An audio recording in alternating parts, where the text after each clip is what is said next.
مرده لباسه هم شستم با دیون شب پرتفتم. مرده اینه که ریمونتی خونه نشد. میگم هم خونه دیگری هم ابویش هم خیلی کنه مرده. نکی که مرده گودکو میبیرن که قشلاق. حالا خونه شونده کراوات خریدن در کار مرده. در خونه دیوان خریدن در کار. ای مردک. بالا این کو زنکای همسایه میبینیم کو در گردنشون همین تروس کشول مرده. دستشون چلا. короче هم کمبوتی هست مردک باید یگون چی میکنه میخره و زنک همسایه که مرده هم خیلی میگیرد که بوژیتره که رنگ همین بریلیانتا کده میگردد میگه که رنگ بریلیانتا زنی مینیستی را میگردن هم خیلی ایش ایش ده بتر ایش ایش ده مرده نمیشه مرده یک خریمده کم ترک پولتی مرده هیچ نمیخرم همی یک سپوچکا میخرم تمام مرده خیلی دانم شما بدم قینه یو مرده آخه چی به مرا گوش نمیکنه مرده تپ تپ کده زده شده گوش کرده استمی؟ خیلی به من چی گفتم آزی؟ 3 پشه کشتم 2 تاش نر بود 1 تاش موده خیلی بلا با پسی پشات و مرده کو چی؟ مرده؟ اگه جو فهمیده که باید 2 پشه نر و 1 تاش موده؟ اون نراش منه در بولی چسبیدگی شتگی قطعا فوتبال تماشا کرده است مادرش اینه در بولی درس خون شتگی رنگ تو لغلق کرده است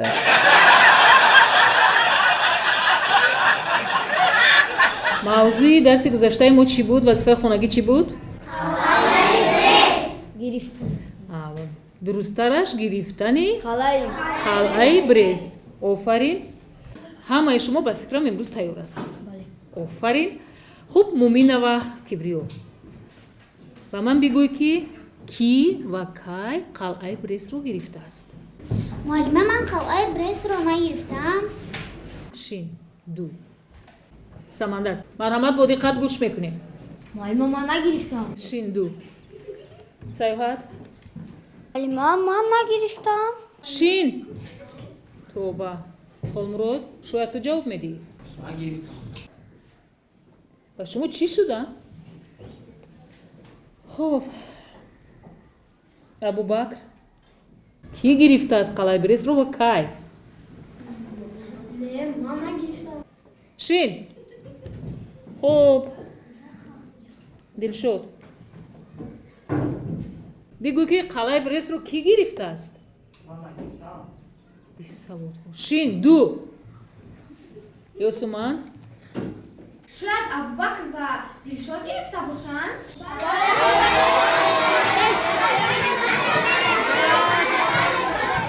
چی گفت؟ تنجه معلمه؟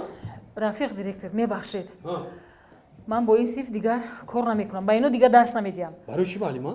میگویم که قلعه برست رو کی گرفته است اینش میگوید من نگرفتم اینش میگوید من نگرفتم ویش میگوید من نمیدونم اینش میگوید من نگرفتم ویش میگوید که شاید اینش گرفته باشد.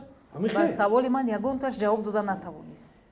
اوی سیف بسیار سیفی بهترین بود. من نمیدونم با همه سوال ها جواب میدو گفتن. چه خیلی بهترین هستن که با یک سوال من جواب دادن نتوانستم. قلعه برست رو کی گرفته است هیچ کس نمیدوند. بچو کدوم قلعه برست گرفتگی باشه بخ ببیاره معلمه دا بسپور.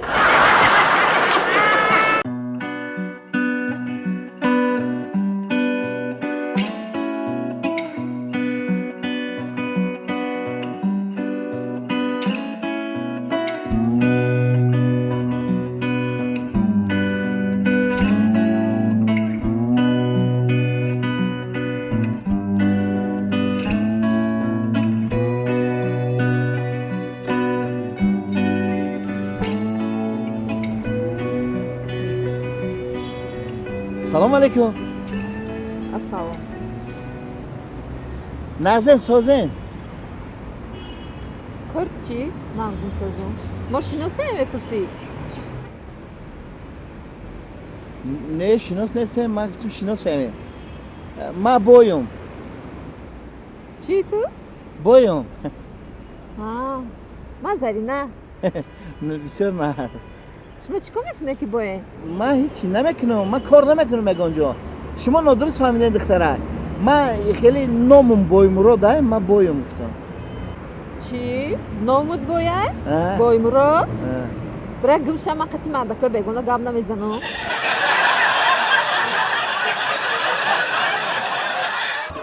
نزاکت اینجا سلامتی تو خوبه. تشکر.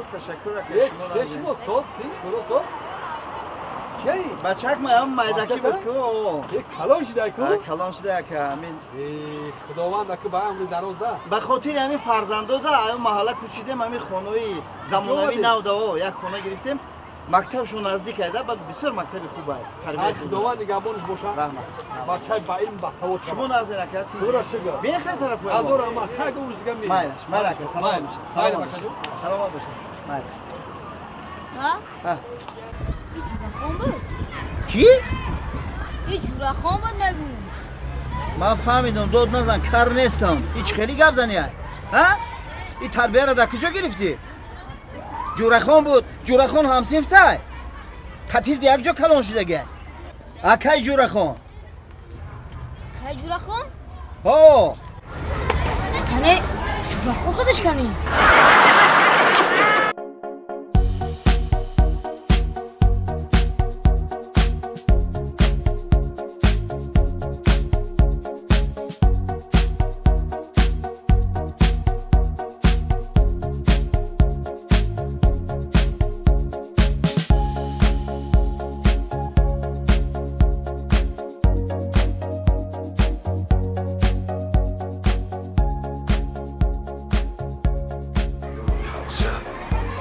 چند سوچی توقعی بالای اوچی کنم یا بر خونش بدرم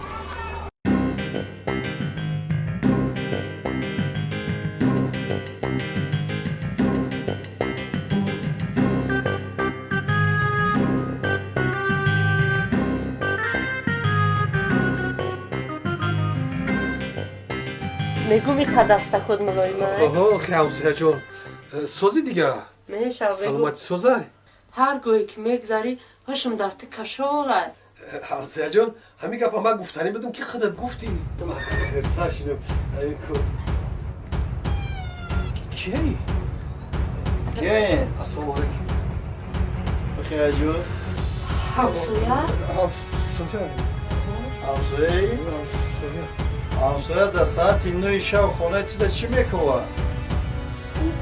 او چک دو آمده بود چی که آمدی؟ او چی ده ای او چی لبر برای کم شب اوچکه بیار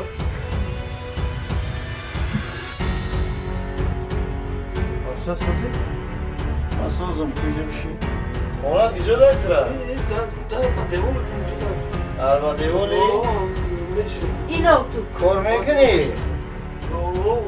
میشوف دلاری کنسته چیکار مایکه داری؟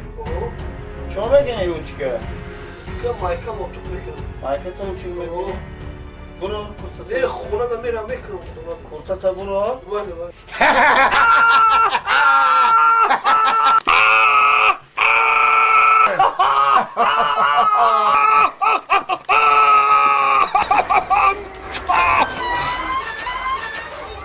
بیا همسویه جون ayakta bezorum ayutukta.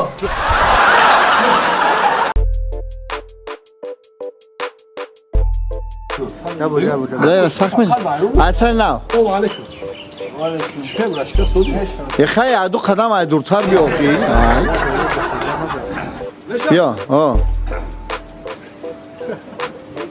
Selamun aleyküm. Ya bu geliyor.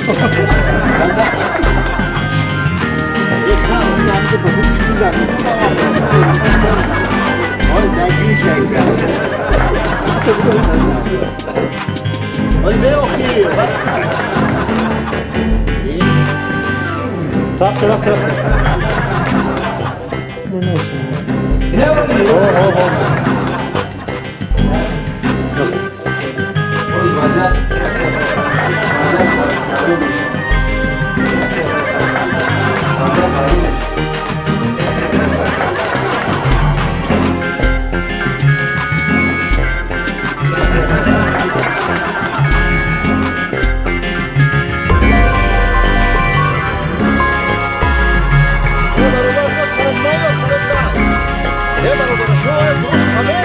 من وعده دادم در وعده وفا میکنم 5 شکر کسان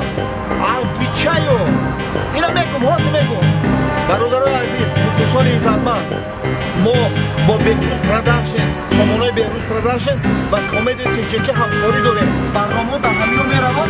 التماس بدروین подписаться کنین، لایک فراموش نکنین.